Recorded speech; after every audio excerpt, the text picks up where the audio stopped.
Have a seat on your porcelain throne. It's time to talk some shit on the Powell Movement.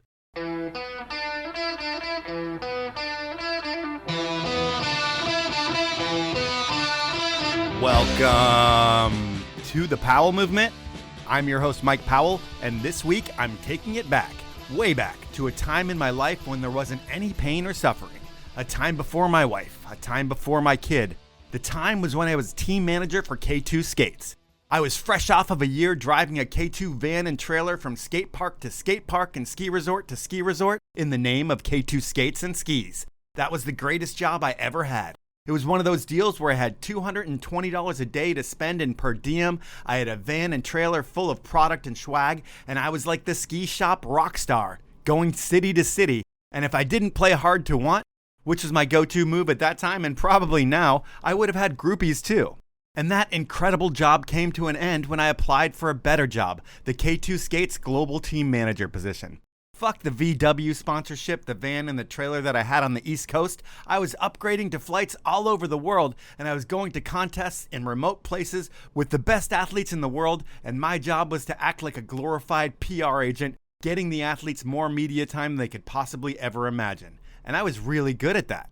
And one of the greatest athletes of that time in inline skating was Shawn Robertson. A tough-as-nails Texas boy who was part supreme athlete, part troublemaker, and part kid that every mother loved. Shawn taught me so much about the world of action sports, from how to twist my first spliff to how to get someone into the X Games that didn't qualify for it. He knew all the tricks, and Shawn was the best, and I've been meaning to have him on the show for a while. And I know, it's almost ski season. But don't worry, this is going to be the last non-snow episode in a while, and it's totally worth it. But before I get into it, I want to thank you for listening each week and for all the thoughtful messages I still get. I appreciate all the love. But if you see me at one of the events I'm going to be on the mic for at Snowvana Seattle, Snowvana Portland, or at Evo, or anything I do in the near future, please only try to talk to me about Ange after the events are over. While I appreciate all your thoughts and prayers and concerns and everything you have to say, when I talk about her, I cry. And the last thing anybody wants is a crying MC, so make me cry after the show, not before, please. That said, I hope to see you all at the Snowvana show in Seattle and Portland, and I want to encourage all of you to go see the ski and snowboard movies that are coming through your town. It's premiere season, and we need to support the movies, support the athletes, and get stoked for winter. Whether it's TGR, MSP, Level 1, the Women's Ski Festival that's coming through, Magma, or whatever snowboard premiere is coming to town, go see those movies, get stoked, and let the athletes know, cheer, be loud. It's super fun. And let's see, what else do I want to get you to do? Oh yeah, I want you to email me at mike.powell@diecutstickers.com to find out about our stickers and our secret menu. That's right, we have a lot of incredible products that we are hiding from all of you consumers, and you can only get them through me. It's strange, but true, so email me for that secret menu. We have tents, all your event infrastructure, so many cool things, but that's for a whole nother job, so I'm not even going to talk about it anymore. What I am going to talk about is something that I wanted to share for you for a little while, but I keep forgetting to mention it in the intros. Over the past 7 or 8 months, I've had a lot of shit going on in my life, and I haven't had as much time as I like to edit. So I've been using an AI program to edit, and it saves me about 4 hours a week, which is huge. But it also does make the show 5% worse in my opinion. I can hear a strange pop here or there, some of my words drop out somewhere in the podcast, and you might have noticed it, you might not have. And honestly, over the past 20 weeks or whatever many weeks I've been doing it, no one has said one word about it. I notice it, but I'm just being transparent with you. I am using AI for the editing. It's not taking out any words of anybody. It's just taking out ums and ahs and smoothing everything out. So there is that for you. Because if you like the show, I have a feeling your friends are going to like it as well, so please do that for me. And the last thing, please tell a friend about the show. It really does help things grow. Because if you like the show, I have a feeling your friends are going to like it too. Finally, please support my incredible sponsors who make this podcast happen. They are Elan Skis, Outdoor Research, Stanley, Best Day Brewing, and Thermic and Descent Labs. Now, it's time to chat with one of my favorites, Shawn Robertson. So you were on the K2 tour bus, which was also Willie Nelson's tour bus, and you were on K2 when the bus was bought. When they told the team that, hey, we bought Willie Nelson's tour bus and we're sending you guys on the road, were you guys just shitting your pants like, holy shit, this is crazy? It was definitely unbelievable. For me, I remember when it happened vividly. I was like, I'll believe it when I see it. And sure enough, I came out to Vashon Island, and there's an old 1978 tour bus sitting in the parking lot. And you were on that tour bus a lot. I'm sure you saw a bunch of different breakdowns that we'll talk about in a minute. But what was the most fun story? When you think about the best memory of being on that bus, what was it? Well, honestly, I didn't get to ride the bus very much. I got sent off to a couple other things overseas during that time, and the bus had a lot of problems. It broke down a lot of times. But I do have a story. It was Providence, Rhode Island, and I was supposed to get on the bus in Providence, but it ended up breaking down. But when we got on there, I didn't realize that we had skateboarders, bikers, rollerbladers, all sorts of stuff on there. And I walk into a party. These guys have been on the bus for a month, so they were very comfortable in there. And let's just say it was a little more than I intended to see. All right. So it was one of those parties on the bus right there. I didn't stay on the bus for about 2 or 3 minutes. Okay. I said, oh my God, I just saw enough. Was that Gravity Games in Providence? Most likely, that would be my guess, that it was Gravity Games. And I think it was like the bus was in a parking lot and someone let all the air out of all the tires and the bus couldn't move at some point. Yep. I think that was the same spot. Were you on the bus in Biloxi, Mississippi when it broke down? Because I think you were there and stole a K2 rental car and got the cops pulled on you doing donuts and shit like that. I wish I could say that was me, but I don't think that was me. Really? Not that I can recall. Yeah. Like I said, I definitely didn't ride the bus on a breakdown. I just showed up to the bus when it was broke down. Fair enough. How about stealing a K2 rental car and just doing damage to a rental car? You have to have done that, just knowing you. That could have been possible, but I still don't think that was me. Okay. I'm pretty sure I'd remember that one. Okay. I'm getting way ahead of myself with the tour bus and all those things. You're from Texas. And if you ask a Texan where they're from, they don't say, I'm from Dallas. They say, I'm from Texas. But what part of Texas are you from? I'm originally from Arlington, Texas, which is a suburb in between Dallas and Fort Worth. It's where the new Cowboys Stadium was built. Okay. And your folks, I hear your dad was like a beer drinking, barbecue eating, like good old boy Texan guy that everybody loved. And your mom was kind of like that too, but she was like a weed smoking hippie as well. Is that fair to say? Close. Good on my dad. My mom was definitely a hippie, but I'd say she did a little bit more than her fare of just smoking green. So you had a lot of drugs in your house from when you were a kid? I definitely had some of that. So it was like your influence way before I met you. When you were like a kid, you knew what weed smelled like and you saw other stuff and you understood what hard shit was. I remember going to school for DARE in first grade and telling the people what roaches were on their little calendar. They definitely looked at me weird. I was like, those are roaches. Yeah. And I probably was 8 years old. Oh man, that's sad and funny all at the same time. You have brothers and sisters too, or a brother and two sisters, right? I got 2 brothers and 2 sisters. 2 brothers and 2. And what's the age split? Like, where do you fit in there?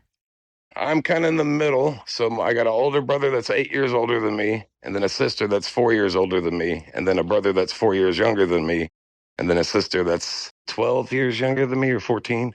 And being that you come from this house where, you know, it could have smoke coming out of the windows and your dad drinking beer all the time, are the Robertsons looked at as like the bad kids, or did you all have that kind of all-American look that you have?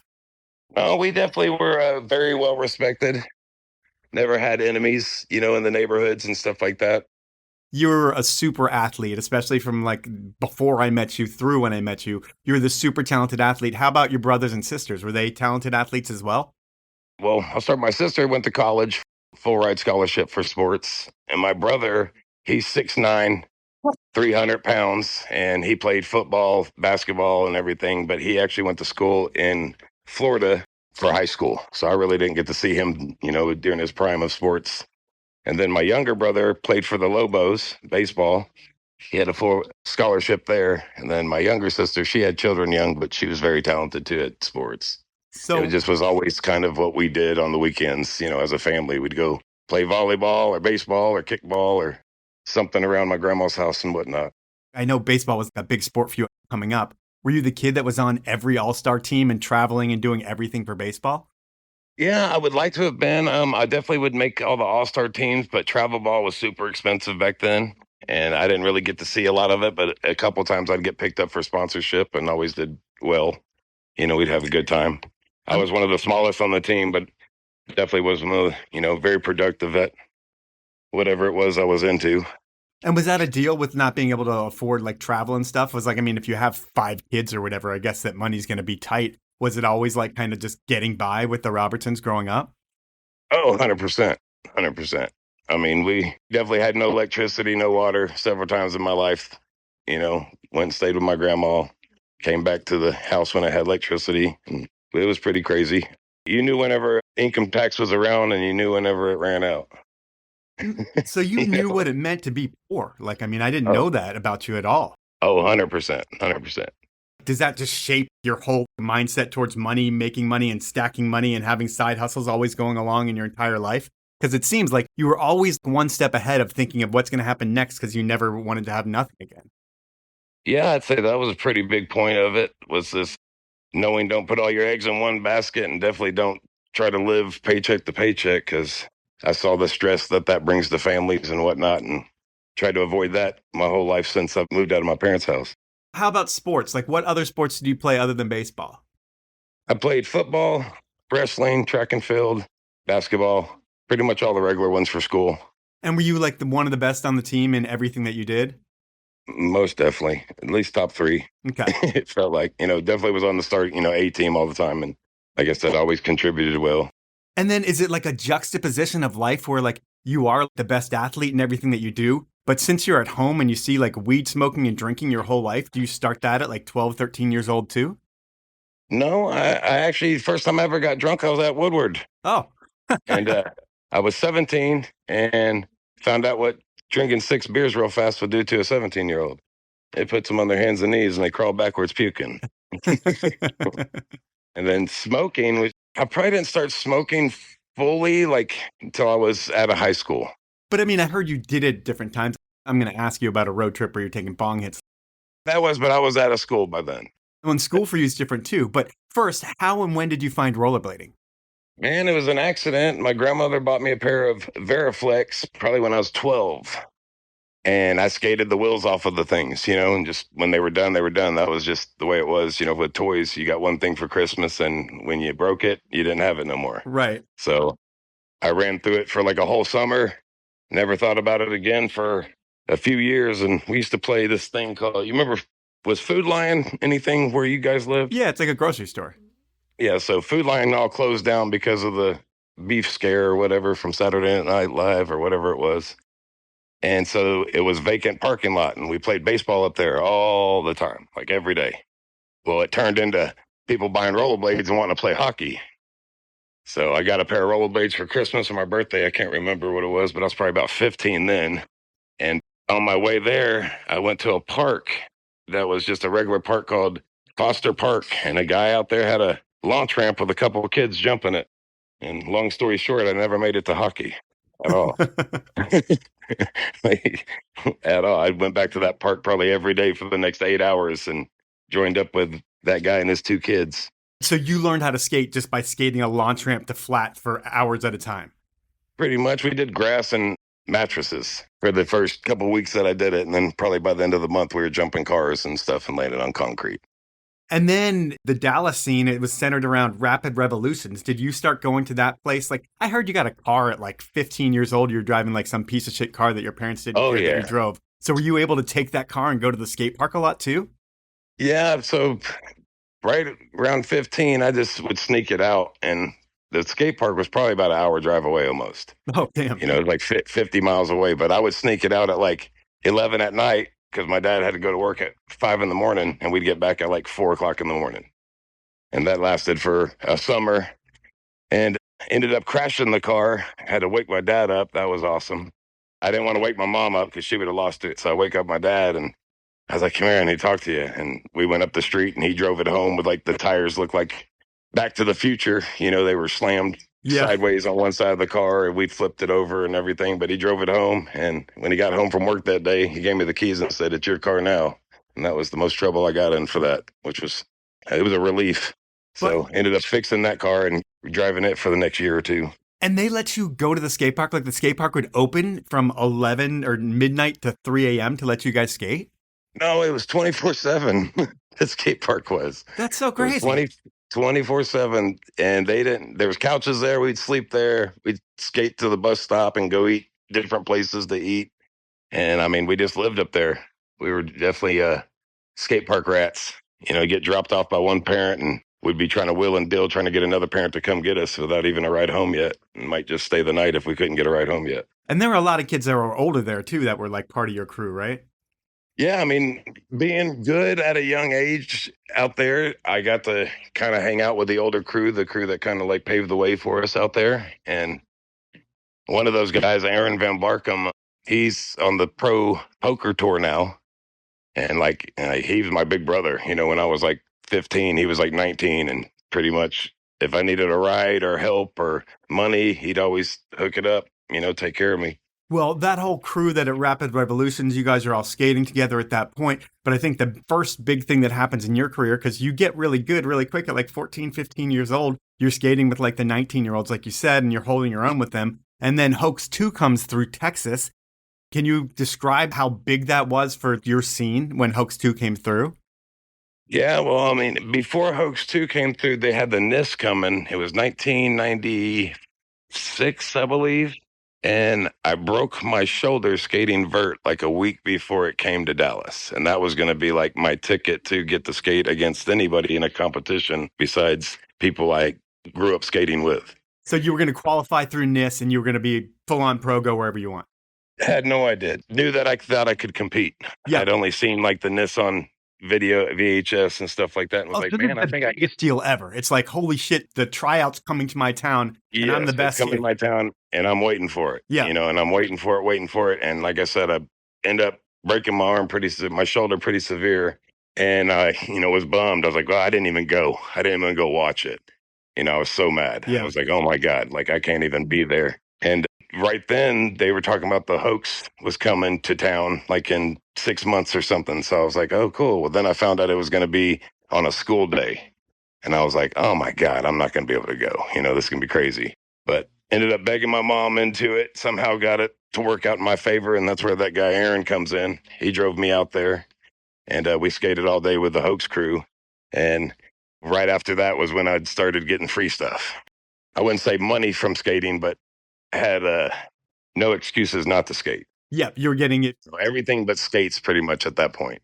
That movie comes out and you have like 45 seconds in that movie. And that makes you not only nationally, but like people in other countries know your name from that movie, which is crazy 100%. For like, what, 16-year-old kid? Yeah, it was eye-opening for sure. It was like something that I dreamed of. And, for me, I've always dreamed dreams come true. And so it really just kind of suited the path that I was trying to do. But I didn't know that you could even make money in skating. It was so new too. Yeah, like I didn't even know there was contests until about 2 months before I found out that NISS was coming to town. Didn't know who Champion Bombs Timber was. Only knew who like Arlo and Chris Edwards were. Right. Those are the only two people I pretty much knew who existed for rollerblading outside of Texas.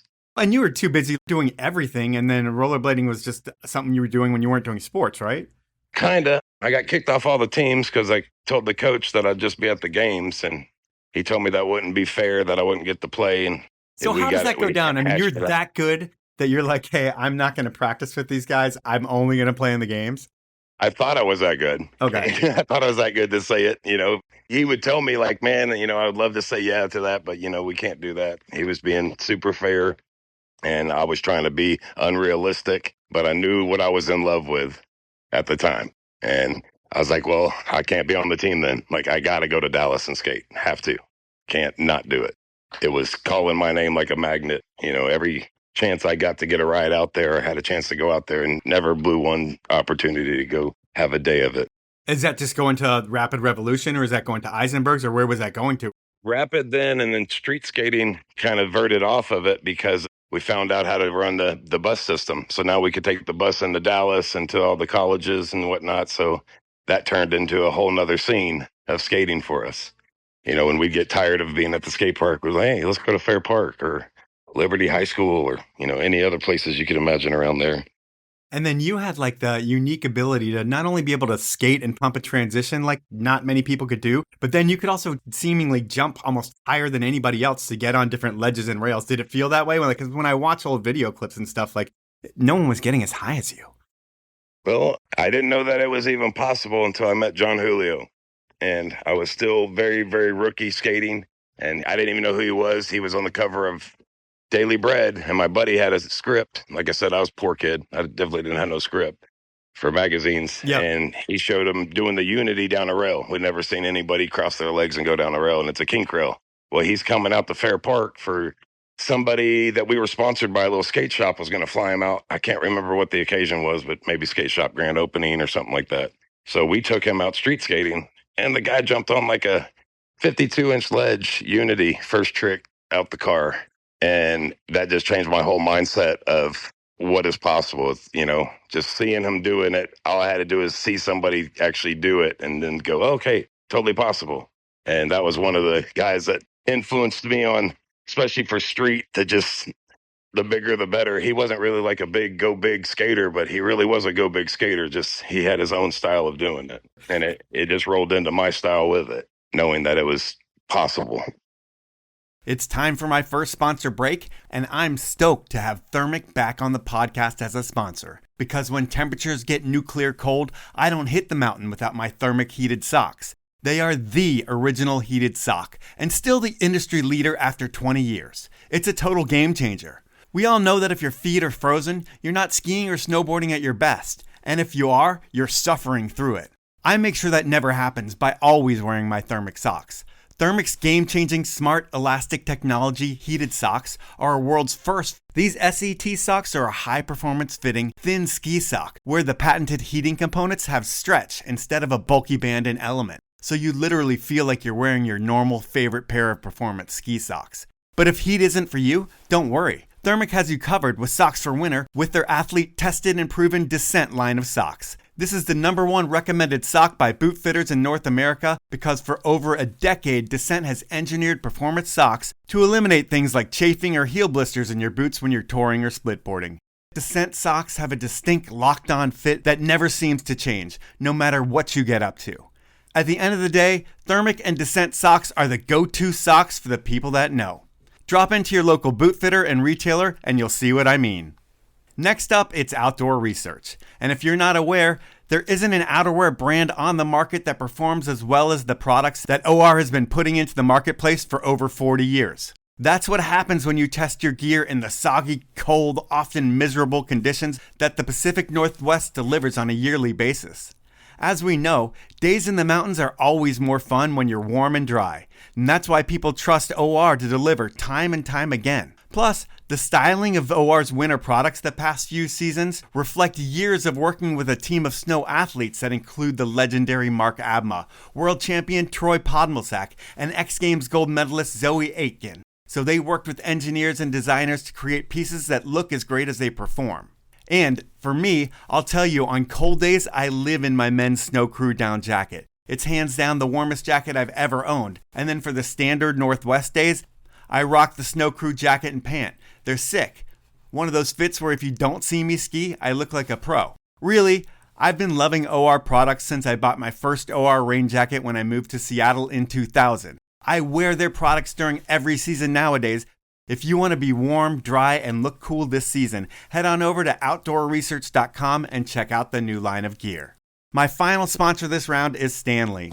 And sure, you used to know Stanley for keeping your grandpa's coffee hot in that signature green water bottle. Well, they still make that iconic bottle, but Stanley is the talk of the world these days. And while they may have started with the Powell Movement, oh how they have grown. Nowadays, icons like Messi and Caitlin Clark and Post Malone and Olivia Rodrigo are all swearing by their Stanleys. And I've been telling you about how incredible their products are at keeping your drinks hotter and colder than anyone else for over 8 years now. I mean, Stanley invented the category in 1913, and they're constantly innovating to make sure that you have the best. And I know I love having the best. Lately, I've personally been drinking more water than ever thanks to my Stanley Quencher. And when I go to the mountain, I've integrated Stanley food storage devices into my ski routine instead of buying that $20 burger. But I have to say, my all-time favorite Stanley products are their pint glasses, which I've used every day for 8.5 years or so. Like millions of people out there, I love all my Stanley stuff, and I want you to get on the Stanley program too. They give me their best discount code available, so you get 30% off of all your products, and to do that, you head on over to stanley1913.com and you go shopping, buy a ton of stuff because you're going to get 30% off of it when you check out and use the code Powell 2025. So that's all capitals, Powell, no spaces, and then the numbers 2025 2025. That's going to get you 30% off your Stanley products. Those are my sponsors. Now it's time to jump back into the podcast. And you had the rare ability to have people respect the hell out of your street skating and your park skating. Like there was, especially at the time, like a Feinberg-esque thing where you could do either or, and no one hated on you at all because everything had style to it. Did you feel that? Yeah, I mean, I never really knew that was even a thing, just because, like you said, I did both decently well, so I didn't realize that was a thing until later in skating. You know, you could see other people, you know, they could still jump on rails and stuff like that, but you can just see the difference between when somebody's used to standing on them and not. Yeah. You know, you would definitely tell the difference. And I definitely got to a point where I probably didn't go to a skate park for like 2 years because we were just hard in the street skating for the time period.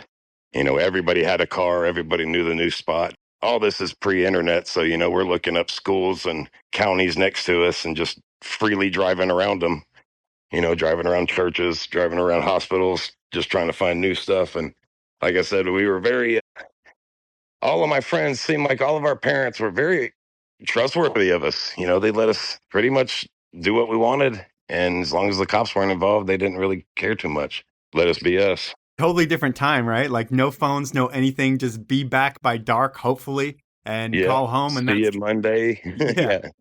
So the next big thing that happens, the next NISS that you go to, you road trip from Texas to Boulder. I think it's like the NISS in '96. And this is what I was talking about, smoking weed in the car, because you're still 16, but I think you were like taking bong hits the whole way there. All right, so funny thing, so we were smoking, but we weren't like smokers. We weren't buying it. We were just kind of getting it from people here and there. And the guy that I went with, I won't say any names just for his sake and whatever. And his mom, I mean, she's as hippie as it gets. Like he told me one time, he was like, "Where do babies come from?" When he was like 8, and she just pulled up her dress, like right there. Instead of like, well, there's a man and a woman, it comes from right there. So she was very hippie. Both of my friends were born in a bathtub at home, that hippie type person. Yeah. And we go down and we got a bong called Frankenstein and we took it with us. I didn't expect that's what was going to happen, but my buddy was like, of course we're bringing it, you know? So yeah, we smoked the whole way down there driving to Boulder. And we get down there and it's my other buddy's, his little brother's birthday. Well, I remember we're street skating in Boulder and he goes with his mom to the smoke shop. And he wants a bong. This kid's probably like 13 years old.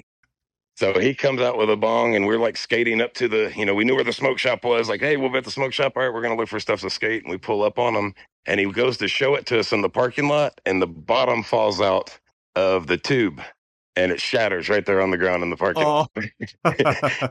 And he's like freaking out, crying, you know, yelling, "Can't believe it. No freaking way." And his mom was always like, "It's going to be okay. We'll just get another one." You know, she reminds me of, I can't think of her name, but Red from that 70s show's wife. I know you're talking about, yeah.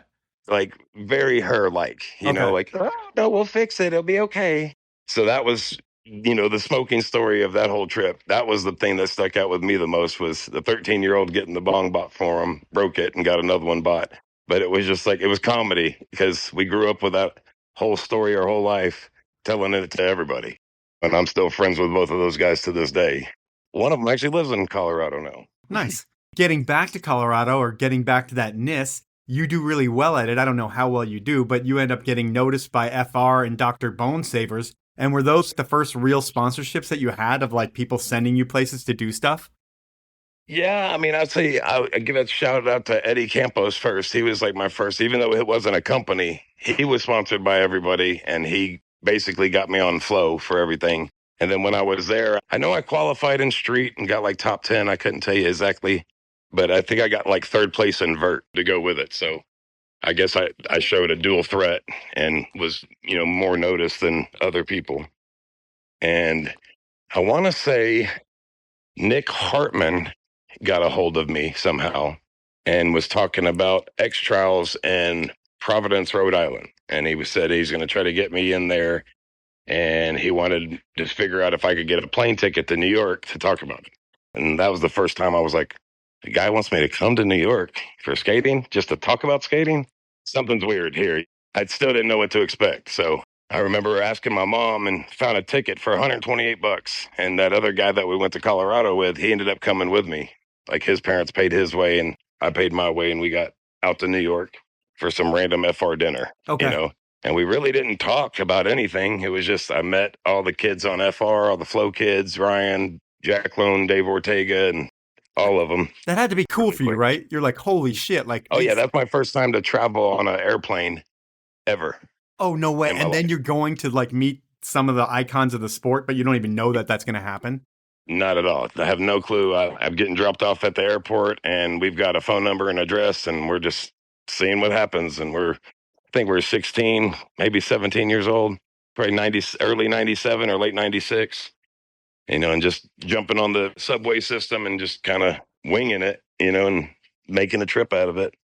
But I talked to him and everybody else, and Eric Shrine was there for some reason. Him and I sat down for like a day and a half and just shot the shit.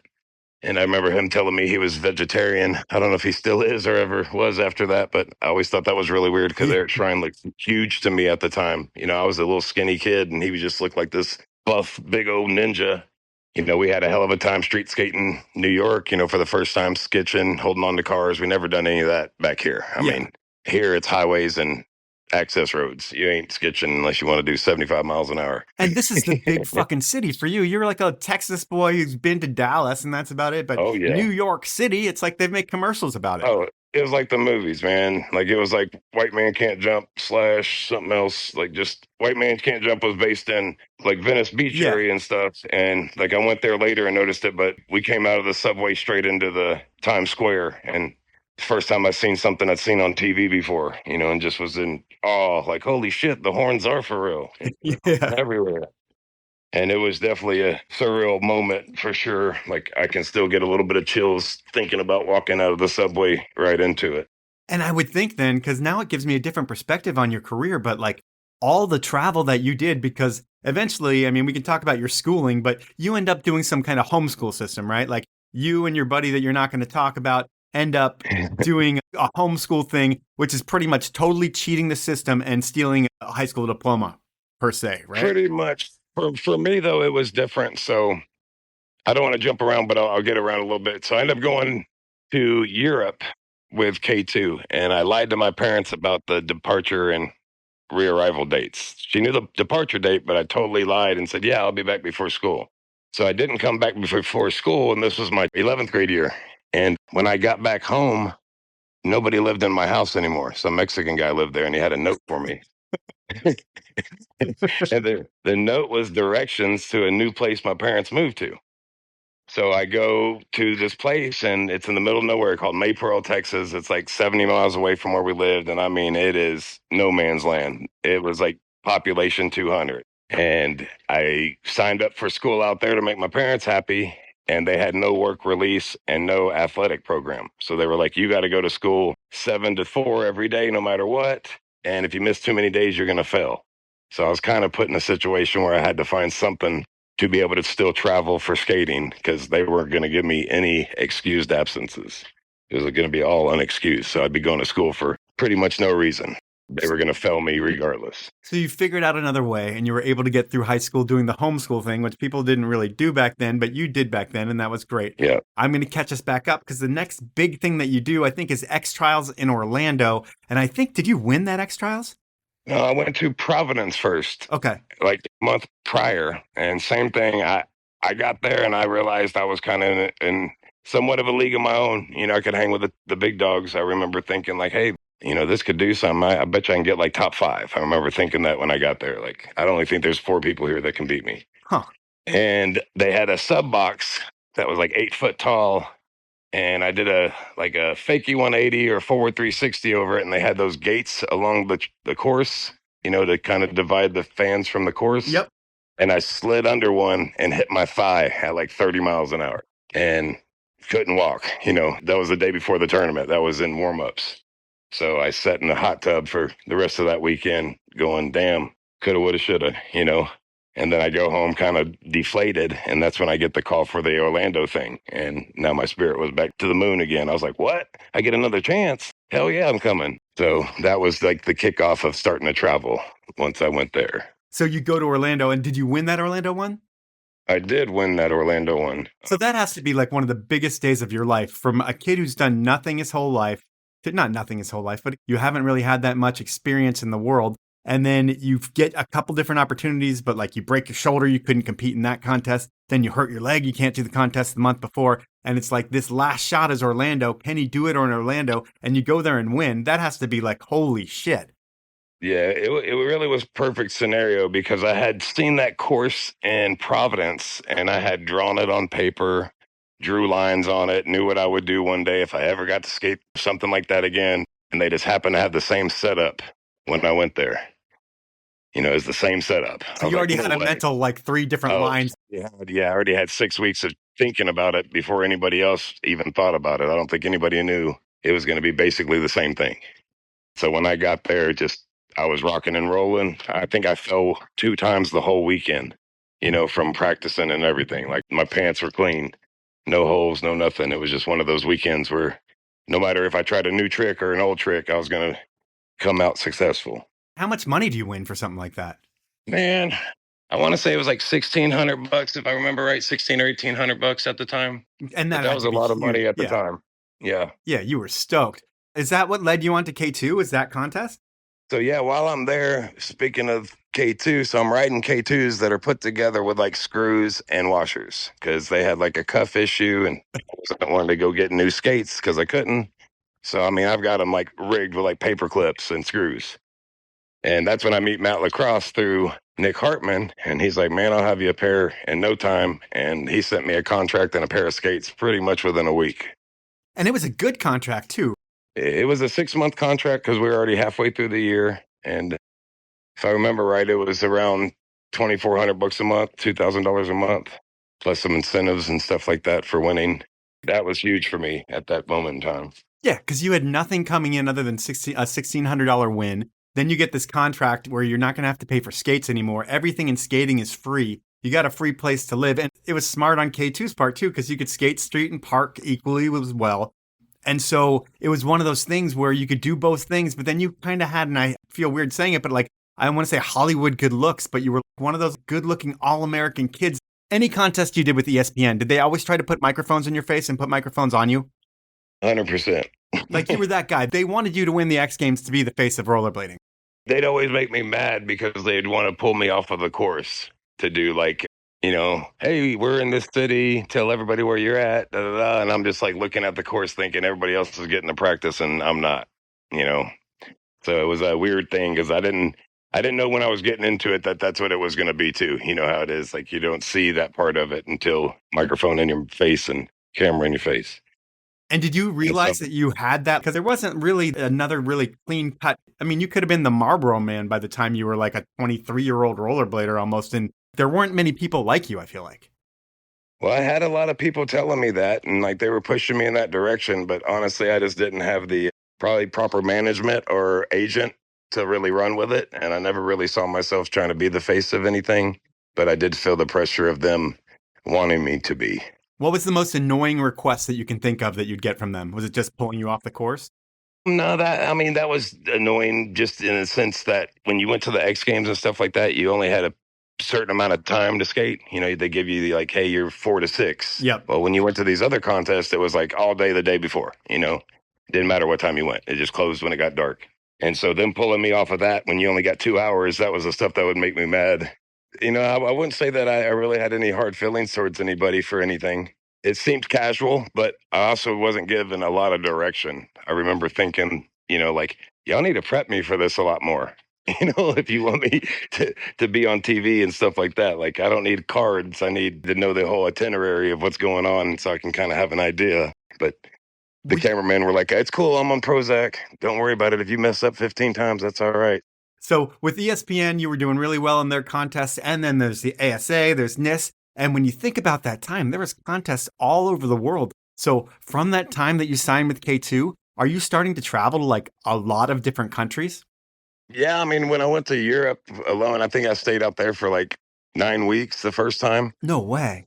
And so, like I said, I missed coming back for school. And we stayed at the K2 ambassador's house out there. And that was like just being in a different country with sheep running around the street and stuff, it was really like eye opening, made me start reading up about the different spots I was at. I didn't realize, America's not very old compared to like when you go to these other countries. They got 500-year-old houses still there, lived in, and it was pretty eye opening and awesome just to see that. And I got to see like a different side of the world without skating being involved because we were just doing shows. It wasn't really no pressure. It was just showing kids that basically didn't know how to put their skates on, what they were. So the pressure was real light. Yeah, I mean, you did like demos all over the world and probably shows like that as well. When you think about the big demos you did, I mean, what's the biggest? Did you do like Tony Hawk type demos with people like him and Hoffman and stuff like that? Because you were around in that era. No, I kind of was an asshole about it, man. I got offered a lot of them, but they were during contests, and it really enjoyed competing more than trying to make money from skating. The competition was what I was after. Okay. I mean, I could have done Warped Tour, but I ended up hooking up like the guy that I went to Colorado with and a few other friends. I was able to like give them a job from skating, even though they weren't on the tour or anything. They were still really good skaters.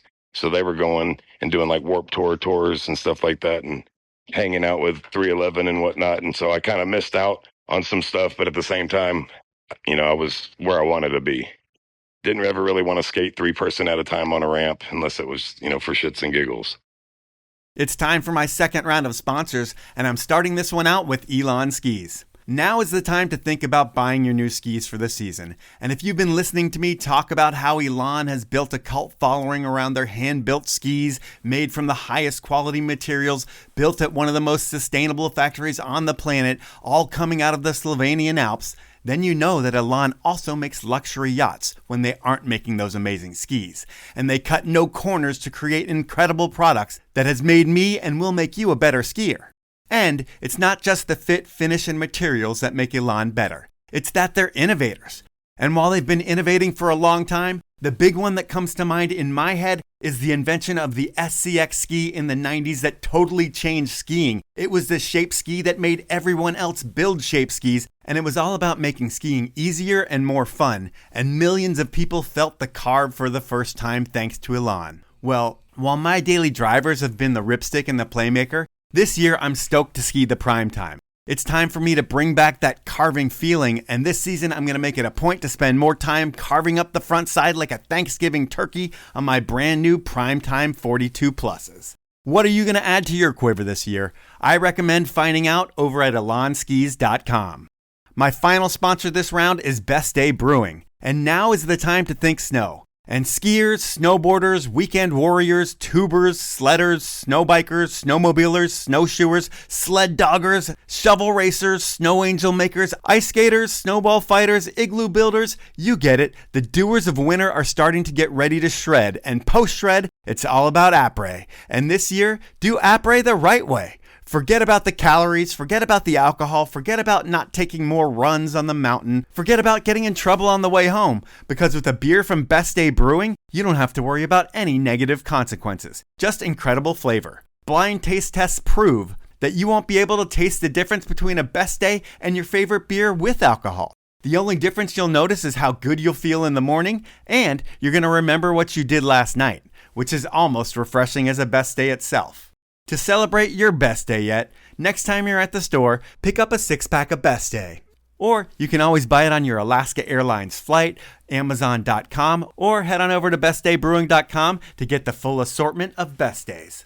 Those are my sponsors. Now, let's jump back into the podcast. And so you think about the contest, and what was your biggest win or podium? Eisenberg's was cool because I won it like 3 years in a row. And I won street and I also won vert. And the year that I won vert, I had a hematoma on my hip. So I didn't want to skate street because if I slammed in street, I wasn't going to be able to walk for 6 months. But I could crash on vert and land on the other side pretty consistently.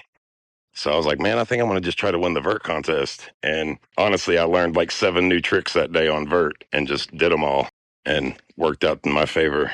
And I'd never even won a vert contest before. I could skate vert like a madman, to my opinion, but I never had anybody that skated it with me. Like, there's no Texas vert skaters that kept going. You know, when I'd see you skate vert, it would seem like you would just skate like 6 walls and then be done, like get enough speed for 1 or 2 tricks. I mean, Yeah. because your lungs, given, like when I knew you, I won't say you were a walking cloud, but your lungs weren't as good as they were when you weren't smoking anything. So being a vert skater and going for a minute in a vert ramp is really hard work.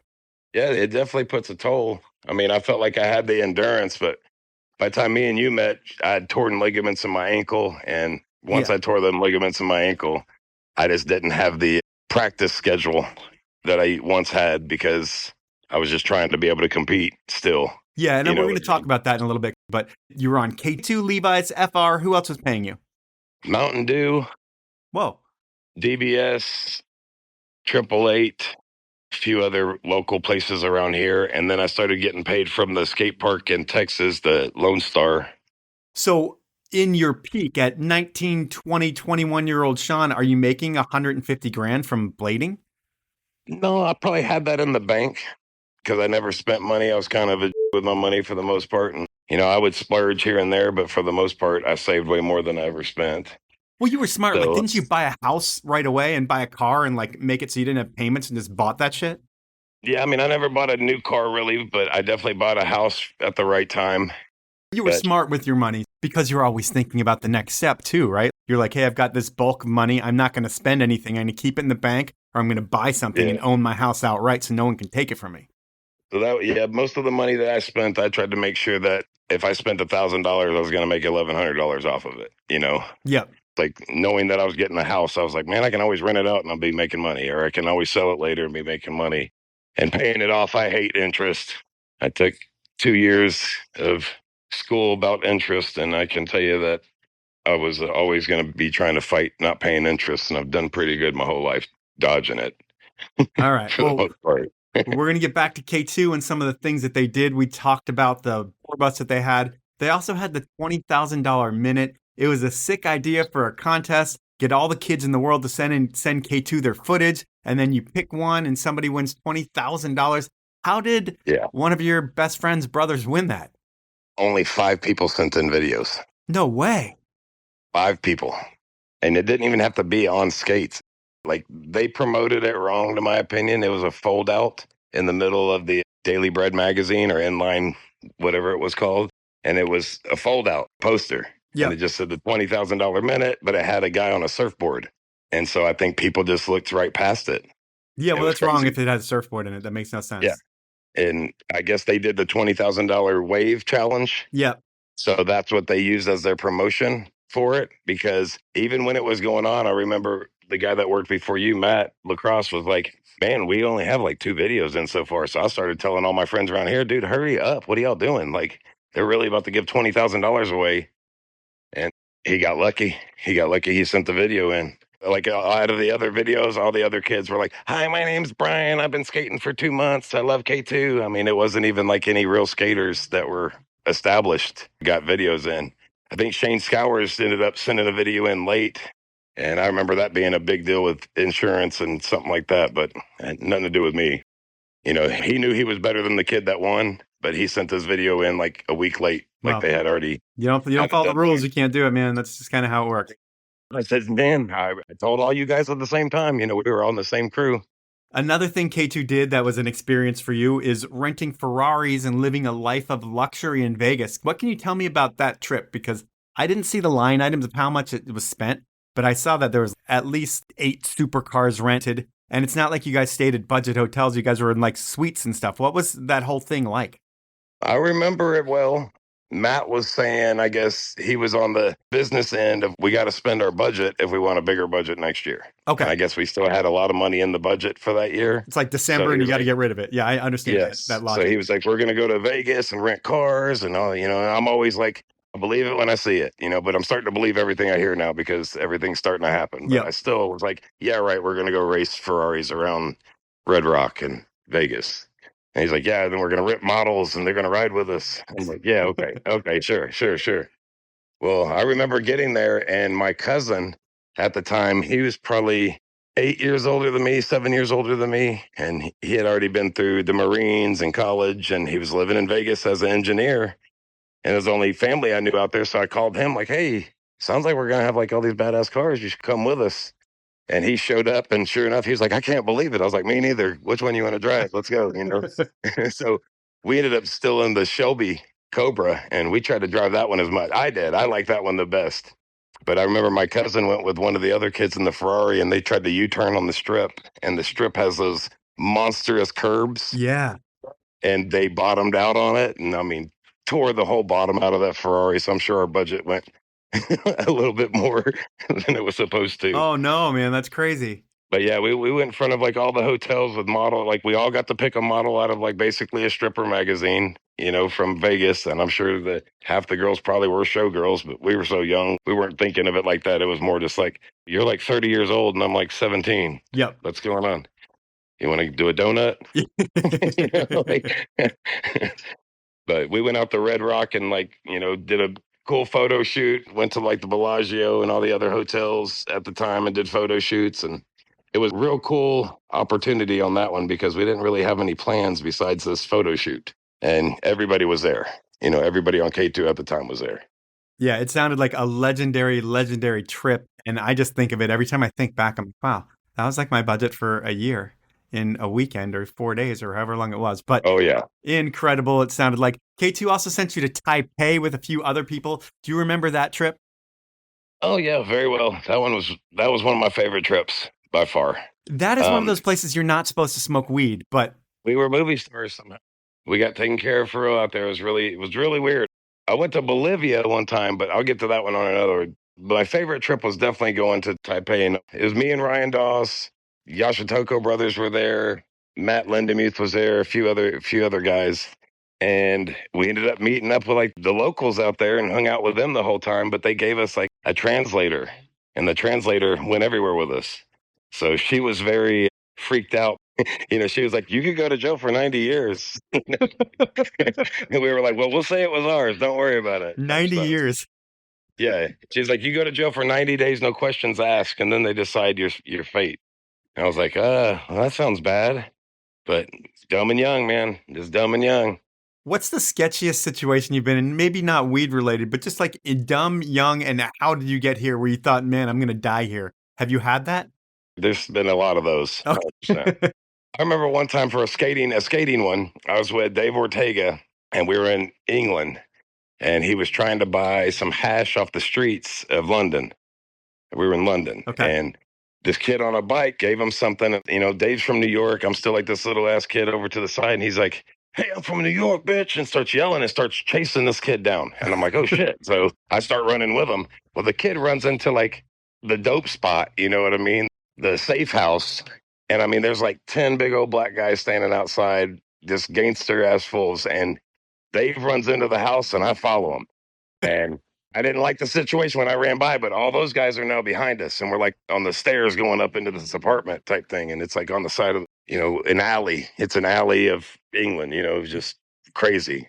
And like the dudes were like, what happened? And Dave starts telling them, I'm from New York. Motherfucker, we don't play this shit. He stole my shit and all this crazy stuff. And the kid denied it. And then the kid ended up giving Dave his money back and we went on. But I just remember, yeah, we could have totally like disappeared that day, 100%. And just the fact that he did that for like the $20 that it was worth. Oh yeah, $20 to $100. I wouldn't know for sure, but that was just New York to me. It was like watching the movie Kids as a kid. I was like, oh, everybody's got AIDS in New York. Watch out. But I remember that moment with Dave Ortega, and that will always stick with me, that he was just like, I'm from New York, kid. Started running this kid down. He's on a bike, and he's chasing him down. And it's funny because you span such generations of skating from like Dave Ortega all the way to like 2004 or 5, it seems like. So many different names that you can throw into your stories. But when you think about career highlights, they all happened from 96, 97 to 2000 before you hurt your ankle. But in thinking of them, I mean, did you have magazine covers? I had interviews in magazines, like big spots, but I don't know if I ever got a cover of a magazine that I know of. Okay. Definitely had some spreads and some daily breads. And I remember Angie Walton.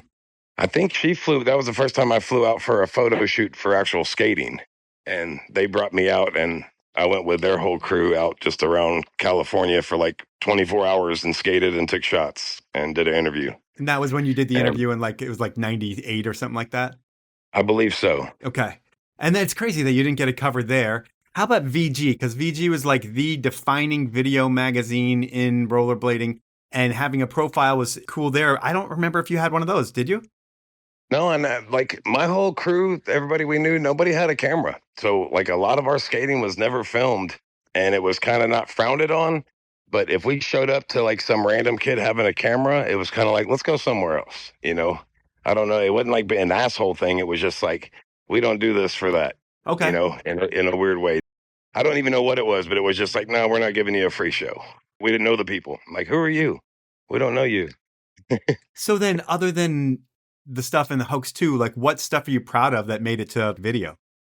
Or did that not happen? Really just having my family being able to see what I've been doing for the last few years when I disappeared. Like when I was skating, there was no more going to grandma's house and Thanksgivings. I mean, we were skating Thanksgiving Day, Christmas Day. We didn't care. We might have made Christmas dinner or Thanksgiving, but the rest of the year, totally gone. And then showing up at my grandma having like 5 VHS tapes with like my own section and her little video mirage of stuff. Yeah, that's pretty sick. And being like, oh crap, that's cool. I didn't even know I was on TV that much. And me sitting down watching them for the first time, but with my grandma. That was super cool to get to do that and be able to explain to her, yeah, this is every day. This is what I do. Yeah, that's pretty cool. And then did you ever do any of those like MTV music festivals, or do you stay away from those too? I did one and same thing, got hurt and didn't get to go. They had one in Austin, Texas. And that was the first time that anybody in the skating industry got mad at me. I didn't really tell them I wasn't going. I just didn't go because I was hurt. But I didn't see it as, like I said, I didn't have the right direction of somebody being like, you need to be there even if you're hurt. Da, da, da, da. You need to show your face. I didn't have any of that. So I just was depressed about it and didn't say anything. And they were like, well, you fucked us on your airplane ticket. You fucking fucked us on your hotel. You were supposed to do this interview with this person. And I was like, dude, no one told me any of this. I just got hurt and that's all I know. So there was a lot of that, at a young age where I didn't understand the importance of just being there was something. Yeah, because you had no direction. There is no blueprint to do what you did. No. Matt Lacrosse is giving you these things that he's saying you're going to do, and all of them come just true. Being like, let me know when I need to do it. And you were one of those dudes that would travel, I feel like, with not much. You wouldn't go with a bunch of money. The team manager was paying for everything that you were doing on the road, it seemed like. Oh, well, we had per diem, but it was very little. But I definitely didn't travel with a lot of money. I'd bring my card, but man, you can spend a lot of money really fast. Yeah, totally. When you're on the road, even if it's a free hotel and there's not free food. So we had per diem for food always, but we'd always just put it back on the hotel room so we wouldn't have to deal with it. Yeah. You know what I mean? And eat at the hotel or something of that sort. Yeah, like all the other people I was traveling with, I remember them, they're all buying like the ELF camera and the new digital stuff. And I was like, man, y'all are crazy. But I didn't realize that when they go home, they're driving a $60,000 car and they're 17. What was your most rock star moment as a skater where you're like, holy shit, this is what it feels like to be famous? Bolivia. And when we were there, we stayed with the ambassador of Bolivia. And we had no idea we were showing up like Rolling Stones. Everybody in the country knew we were coming. No. We had no idea. So, I mean, we got out of the airplane, and in Bolivia, you land on an airplane, it's about a double wide trailer, 13,000 feet on top of a mountain. Bunch of military with guns. So I'm like, holy shit. And obviously, with my smoking background, I have that with me. And I'm walking through all these dogs and guns going, oh my fucking God. And we get through the security, and there is just like 10 foot deep of people for like a half mile long. Whoa. Yeah. And I mean, people of all ages, 2-year-olds to 92-year-olds, like the whole place came. It took us 30 minutes just to walk by giving people high fives that we had never met before. That was like the moment where I was like, okay, we are inventing something for them. Like they've heard of rollerblading and we're about to show it to them for the first time. And they are all here to see it. Did you do a demo there and they'd lose their fucking minds? Oh, yeah. So I'll give you a good story. So I go there with Ryan Jacklone. I didn't know Ryan Jacklone that well, but he's in a magazine with LSD on his tongue. Okay. And I'm like, oh, shit, I'm going to take some LSD and we're going to do it together in Bolivia. Well, we ended up taking it in Miami Airport for the 12-hour plane ride or 9-hour plane ride. Yeah. So I'll start there for the Bolivia trip. So Ryan's on the ground, freezing his ass off by the exit door, and he keeps telling me how cold it is on the mountain he's on. And we're sitting in the carpet row where the carpet's right in front of you. Yeah. And I'm just staring at it like it's a TV. And every once in a while, I find myself laughing. And we heard orange juice helps it. So we're ordering orange juices like it's going out of style. Well, when we get there, we think we're going to go to the hotel and sleep. We've been up the whole time on the plane tripping balls. And so we get there and it's straight walk through the line, high five to the skate park. Like we're carrying our stuff off the plane and we walk to the skate park from 13,000 feet high down the mountain to a skate park. But thank God that they weren't in tuned on skating. So like all they had was like a few launch ramps and like little ground rails. So anything we did was just like, oh my God. So it turned into us just having like a real blast doing like power slides across the concrete and, just little med spin type stuff. There wasn't nothing there to go big on, but we didn't want to try to like go big on this little stuff and get hurt because like I said, we hadn't slept for 24 hours. That is an amazing story, man. I love that we got back to Bolivia and it came to a head like that. And then I'm going to get to the time where I meet you because when I met you, you had all this talent as an athlete, but you had a bad ankle. And the deal was like you could skate really, really well for like 4 minutes. Then you would tweak your ankle and you wouldn't be able to skate at all for you could skate, but you wouldn't be able to skate like you wanted to. How frustrating was that for you? Man, it was, it was like one of them things you wish you'd wake up and it'd feel better. But, I was just in denial of how bad it was hurt. Insurance didn't exist for me, never got it checked out. And the frustration was through the roof. That's probably when I started smoking more heavily due to the fact that I didn't have nothing else to go do. When we skated and smoked, most of the time we smoked when we were done skating. Yeah. It wasn't like, hey, let's go get high and go skate. It was more like, let's go bust our ass until we're dead tired and go home and get high and play some video games. Yeah. So, that happening, now I got some money, but I have bills and I'm still making a little bit of money through everything, but it wasn't the same. Besides that part, the frustration was real. You can't even explain it to nobody. You can't tell nobody without just, sounding like a fucking pussy or something like that. So it was just, you try to, hopefully I don't tweak it. Hopefully I don't tweak it. Hopefully I don't tweak it. And I ended up just tweaking it on like the dumbest stuff. And it would happen every time. I could see it in your eyes when you'd skate over. You're like, man, I just did it. And you could still skate, but it was like you could skate good enough to make finals a lot of times and be 10th. Yeah. I couldn't start my show and end my show. I could just be in it. But your first minute in the park, everybody'd be like, oh, damn, look at Shawn. He's back. And then you tweak it and it'd be like, oh, fuck, that sucks. But eventually your pay gets cut a little bit. And I'm sure that you could see skating fading away, that your time in the sport is done. Towards the end of skating, you had other interests going on that we don't really need to talk about. But it's like you were building an empire on one side and skating was ending. But since you were building something else, did it not feel like you lost something with skating? No, because it all kind of went hand in hand for me. Without skating, I would have never known about the other thing entirely. Yep. And then I was able to still make plenty of money thanks to the Lone Star Park. I was doing like $300 1-hour sessions with like 4 or 5 kids, and I could do that like 3 or 4 times a week. I'm making more money than I was skating, just showing people skating, in a weird way. But it wasn't my love, it was like, oh my God. It would have been different if like these kids wanted to one day be in the X Games, but it was more like they just wanted to hang out with the name. Yep. If that makes sense. Yeah, you went to skate with Shawn Robertson. And that bothered me, to where I would tell the parents like, hey, I got another buddy that will teach them how to skate. I'm not the one to be babysitting them around for $300 an hour.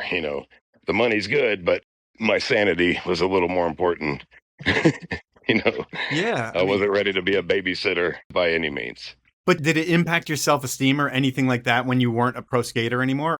No, the weird thing is, so I was started to play a bunch of Frisbee golf. Oh, right. And while I was professional skater, I actually started making money playing Frisbee golf. Yeah, so you became a professional Frisbee golf player too, right? On accident. Went and played with a buddy. And since I couldn't go skate and go hard, we started just Frisbee golfing and walking around, and we got into that. And same thing with that. It was kind of like a new sport. It's been around for a while, but it hadn't. Like now there's people getting like $10 million contracts in the sport. That's crazy. So back then the top guy sold all his own Frisbees, and that's how he made money. He just had a pro Frisbee that he was allowed to have. He paid $3 a piece for them and sold them for 10 while he was on tour. And that's how you made money in Frisbee golf. But Texas was really big for it. So I was probably making like $1,500 a month playing Frisbee golf. That's incredible. Yeah. So you had that going on, and then you start your own family and you clean yourself up, get a regular job, and that's where you are now, right? Yeah, so I did the custom stonework with a guy for a while, and he ended up dying on a motorcycle, Oh, I'm sorry, man. and he died from heat stroke in an enduro race. Out of all things, just a random see you tomorrow, not see you tomorrow type thing. Huh. I didn't really want to continue on that work. I made really good money doing it and didn't have to worry about money. And then when that happened, I didn't want to run the business. So I ended up taking the money that I had earned and started buying houses around the lake and just kind of fixing them up like ghetto style. Not ghetto, but like from what I learned from the stonework where it looked good, and cleaned them up and resold them and played that game for a while until COVID hit. And then COVID really kind of put a damper on that. And then, I was like, well, I'm going to get back into a trade, something that, I can make more money on in the long run. So about 2 years ago, I jumped into electrical school, and now I'm about done with that here in about another 6 months. Okay. And then you'll have a solid, you're going to get a certain rate for everything that you do. And I mean, even now, I'm still getting plenty of money. Like, I'm not really going to make much more money by getting my license just because of who I got in with. And then, like I said, I bought that house back when I was 18. We still own it. We rent it out. I've bought 3 other houses since then that we rent out. And then I live in a house. So even if I didn't work, we could still somewhat thrive.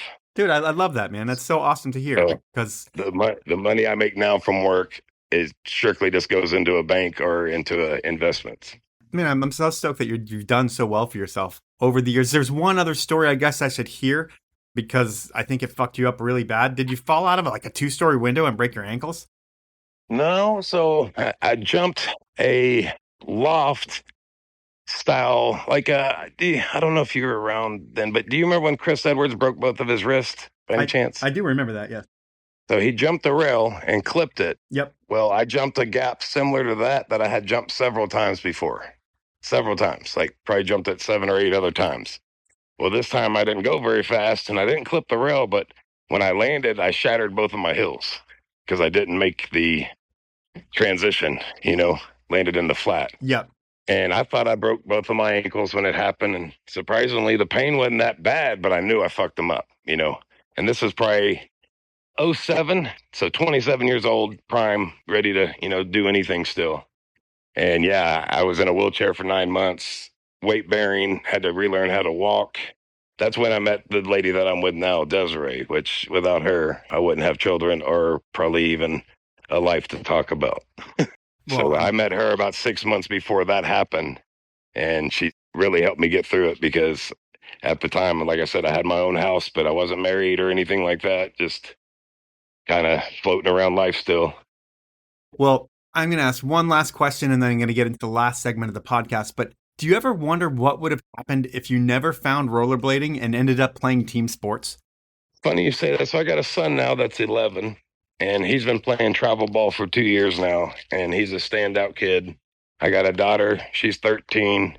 She's a cheerleader. She's the volleyball captain type girl and all the sports. Yep. So I've definitely told them the stories of like, if I would have done just that, who knows what would have happened, and I really push into them the dedication it takes to be the best at something. I said, you can be good at it, in 20 minutes every day. But if you want to be great at it, it's 12 hours every day, 8 hours every day. Like I used to go to the skate park, for example, and try not to fall for that's when I'm going home. When I fall, I'm going home. And there would be probably, I don't know, 10 or 15 days in my life, I went home without falling. Huh. And I was there for 12 hours. And I tried, learning new tricks, like, oh, this is the one I'm going to fall on. But it was always my goal to somehow skate out of it, no matter the situation. And that's why everybody always says that you have a cat-like reflex where you can always put your feet down, because that's like the big thing about you is you always got your feet underneath you, no matter how bad it looked like you weren't going to make it. I remember I got into gymnastics for 1 month when I was in 4th grade, but I was doing backflips off my couch and off the fence and thought, I'll go into gymnastics. I'm gonna be in the Olympics, and always my whole life, I always thought I was going to compete at some crazy top level, whether it was X Games or the Olympics or professional baseball, football, whatever. I always knew that I was going to do that in one way or another. not because of my habits. Like the habits just were habits that I didn't realize I had until I was like, oh, that's how it happened, you know? Yeah. But I always knew, like, I remember whenever the Olympics was coming to Atlanta, I started pole vaulting, you know, thinking at 16, I'm going to be the best pole vaulter in the world. And I was getting like 14, 15, 16 foot. And I was only in like eighth and ninth grade, but I was beating everybody. The 12th graders were getting like 15 foot and I was competing with them. And they were like, oh, you're gonna go to college on a full ride scholarship and all that. And I was like, yeah. Well, skating kind of came out during that time. So pole vaulting got put to the side too. But I did it just because it was going to be in Atlanta and I was going to drive there with my buddy Ryan Wright. And he was going to be like the dude that carries my pole vaulting stick. You know, but we had a plan. We'd go every day to the high school and pole vault. That's pretty amazing. At this point, that's our podcast or the body of our podcast. But every show I do something that I close with called Inappropriate Questions. And that's where I get someone that you know to ask 3 questions and they can be anything. This week, I was able to get a fellow Texan. He was also a K2 rider. I'm talking about Ryan Dawes. Ryan came up with 3 inappropriate questions. Lord. Yeah, and I'm going to play them for you right now. And here is question number 1 from Ryan. Let's do this. Yeah, hey Shawn, do you remember what happened at Atlantic City? Tell me about it. Oh, yeah. So Atlantic City, we're not 21. And I remember you were going to go to one of your buddy's house, but Ryan Dawes and I already had this plan that we were going to try to go to a bar for some reason. We were going to try to go to a bar and see if they'd serve us at some hotel. And we get to the bar, and I remember the lady serving us. And it was when that song came out, that Eddie, Are You Okay song? Yeah. And we listened to it at the skate park that whole day and shit like that. So we're somehow that lady like has the CD and she keeps playing it for us. And we're like drinking with her. And this is a hotel bar, like in the middle of fucking Cape Cod or wherever the hell we were at the time. Or no. This is in New York. You're telling the wrong story, but keep going with this one. Okay, yes. Okay. No. We got he's going to ask you the next story. Keep going with the story, and then we'll go to the next one. Okay. So that one. So we're in New York. Goddamn, the Atlantic City one's a good one too. Okay. Yeah. So this is the other one where, okay. So we're in New York and we go to the bar and the lady starts serving us. What are we drinking? Crown Royal. And we're taking shots. And you got to understand, we don't really take shots. We make like a couple Jack and Cokes, get a little fucked up. But we were taking shots. The lady's just like, we're spilling shots on the counter. She's still giving them to us. And we go out into the back and they got like this beautiful like golf course or something back there. And I just remember there was like this wooden rickety fence. And we just kept screaming that damn song, trying to walk this fence to the point that we were like in our underwear, throwing our shirt around our head. And at one time, like the manager came out and I was like, oh, we're fucked for sure. You know, they're going to call the cops. And he was like, has anybody walked the whole fence yet? And we were like, oh shit, no, we come close, you know? And we had a blackout fucking drunk night. And that was probably one of my first blackout drunks that I ever had, where I woke up the next day like, what happened, Ryan? He's like, I don't know. I was like, God damn, I felt like shit, like straight hungover, bad. Well, I dropped you guys off there because I had to go from New York. This is upstate New York. I had to drive to like DC for something and then drive back to New York the next day. It was going to be like a 12-hour day of driving. But I'm like, hey guys, I know this nice, awesome place they're going to put you up in. I know some of the people there. It'll be really cool. And got you guys a room there. And I was super late when I was coming back to get you guys. So I remember I got you guys up in a hurry. Like, we have to get out of here. We got a demo in a whatever hour. We got to get to it. Yeah, but you had the white van. I remember getting in the white van and just being like, oh my God. Do you remember Ryan waking up in glass? He woke up in a light bulb that was broken. Well, remember why the glass broke. So I hadn't blacked out yet. He spit on it from like 3 inches away from it. And it just went boom right in his face. So that was that. And then I know that we wrestled because we were both wrestlers back in the day. We wrestled and we probably wore ourselves out so fucking bad that by the next day we just woke up like, holy shit, I'm fucked up. All right. So that's inappropriate question number 1. We're going to go to inappropriate question number 2. Yeah, Shawn, do you remember when Powell dropped us off in that really, really nice part in upper state New York? Why did I wake up in a light bulb? Tell me more. So I think that we should actually say what happened in Atlantic City. Yes. So we'll work it both ways. So yeah, so the Atlantic City one was cool because this is like us coming into our prime of being like young men, you know? And I believe it was Randy Marino had this chick with a car, and that was a big deal. Chick with a car. And he's like, you want to go to Atlantic City? She said they'd take us to Atlantic City, this chick. And we're like, just me, you, and Ryan? Like, this is some weird shit, but fuck it. Let's go, Let's go see him. We're not 21, so we can't gamble. We can't do anything. Well, somehow we get to Atlantic City, and Randy and this chick are like hooking up, like majorly hooking up, like to the point that like Ryan and I are like, fuck this, let's go walk the strip and see what Atlantic City's all about. Well, we find a liquor store that sells us a bottle of Seagram 7. And I mean a big bottle of Seagram 7, like the plastic big bottle. And we're fucking sitting on the pier, sitting everywhere, eating pizza and seeing roaches run across pizza at the damn boardwalk. And I just remember being like, this is crazy. This is, who what are we going to get into? Well, we end up drinking all that, and then we find a boat. And this boat is like one of those rescue boats from like the Titanic, Yep. Just a big, long, 24-foot wooden beast of a crappy boat. And it's about 100 yards from the water. And Ryan and I strain every ounce of muscle we got to push it into the ocean. And so the goal is to go out past the breakers and go around the pier and come back. That's the goal. Like, that's what we had in our head. And there's a big old oar in there, like one big oar, like just a stick that you put on the bottom of the sea and push. Okay. And we get to the breakers, and these breakers are like 6-7 foot tall, and they're like landing in the boat on us. And we're wearing like sweatpants. It's cold outside. We're just that drunk. And next thing I know, Ryan's like, oh shit, Baywatch. And it's like a yellow Baywatch truck coming down, lifeguard truck. And this is like 2-3 in the morning. And they're coming down the beach fast. We know it's for us. We just know. And I just remember being like, abandoned ship. And then when I jumped out the boat, it's one of them small boats that rocks real bad. So I just jumped out and looked at Ryan, and Ryan gets thrown out the backside of the boat. And he's like, oh, God damn it, And we haul ass back, grab our shoes, and we take off running. And I mean, they're on our butts. The lights of that truck are hitting our heels while we're running through the beach. They're chasing us at this point. So we take off and dip into this alley, and we jump in these bushes. We're back there like huffing and puffing, like, oh my God, that was close. And all of a sudden some guy out of nowhere is like, hey, you got another drink or a cigarette? There's bums in the bushes. We just ran into somebody's bum house. And we're like, if we can hide here, you can have all the cigarettes and booze you want. So we stayed in these bushes for a couple hours. And then we go back to the crime scene, Yeah. And they have like a crane on the boardwalk pulling this boat out of the water. No. Dragging it back up. And we're the only two dumb motherfuckers sitting there dripping wet, sitting at like a all-you-can-eat pizza buffet outside thing. And while we're watching them pull the boat up, these three, like, there's like a 40-year-old woman and like two 20-year-olds sit down next to us like, hey, what's going on, guys? And I look at Ryan, and I mean, we look like we've been through hell and back. We've been up all night drinking. We ran through the sand. Sand is just, I mean, we're the dirtiest people on the damn boardwalk, and they're hollering at us. So I'm thinking, oh man, they're trying to rob us or something, dude. I don't know. And we're still super messed up at this time.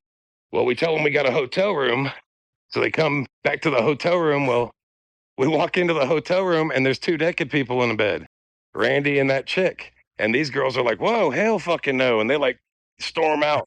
And we're like, no. This is why we're still in boats on the beach, because we had to get out of here. And we ended up hanging out with these girls, and we ended up hanging out with these girls like a couple years later. Like, we got their numbers, and they ended up being cool, but they ended up being strippers. And we went to their strip club one day, like a couple years later, and hung out with them. And it was a weird, like, once in a lifetime, why is these three chicks all dressed up sitting next to these two bums, besides they're trying to rob us? But we look like bums. We didn't have nothing for them to rob. Well, that is an amazing way to end this podcast with that inappropriate question. So that's Inappropriate Questions, Shawn, and that's the podcast. And you were always one of my favorite people. You were always laid back. You never really caused problems. You just caused mischief, but then it could never be traced back to you. It was always like someone else. It never, ever hung on your shoulders. You were always the one to get away, but you were always the instigator too. And you can motivate anybody to do anything too. And you always added value too, whether it was bringing laughs, helping with navigation, hard work. You could always count on you doing your shit once we had you there. So it was always great working with you. I thank you for sharing your story, and I thank you for your time. Hey, anytime, man. I appreciate it. And like I said, I love what you're doing for the industry of all the action sports. Keep up the good work yourself, man. We keep up with you. I talk to my kids about you all the time. They listen to a lot of your podcasts, and it's really fun. I appreciate the call and the opportunity, man. So that was time with Shawn Robertson, and man, what a legend that guy was and is. For me, working with Shawn marked the first time I had to call a legendary athlete and end their sponsorship with the brand. While that doesn't always end a career, when you lose your hard goods sponsor, a lot of times you are on your way out. And for some reason, I thought Shawn was going to freak out and beat the living shit out of me the next time we saw each other, because he's capable of that. But there was nothing but thank yous and appreciation for what K2 and I had done for Shawn, and I really appreciated that. He totally understood the game and was a professional beyond his years. And I guess I didn't realize how much other shit Shawn had going on at that time in his life. And really, Shawn was only on his way out because of his ankle. If he was healthy, he would have been one of the greats in inline skating for a long time. And I really would have loved to have traveled the world with Shawn when he was in his prime and watch him crush everything, because there's nothing more fun than when you're a team manager and your athletes win. I mean, I had the Yasutoko brothers on the program, so we did experience a lot of winning. Mark Engelhart won 2, Marco DeSanti, so we did get a lot of X Games and other things gold, and that was super fun, and it's way better than when your athletes don't get on the podium. So I really wish I would have been able to experience a whole lot of that with Shawn, but that wasn't in the cards. These sports are dangerous, and if you don't have health insurance and you don't take care of your body, it's only a matter of time before you're going to be on your way out. That's the podcast. I want to thank you for listening, and I want to ask you to please, please, please support these incredible brands who make this show happen week in and week out. They are Elan Skis, Outdoor Research, Stanley, Best Day Brewing, and Thermic and Descent Labs. Have a great week, everyone.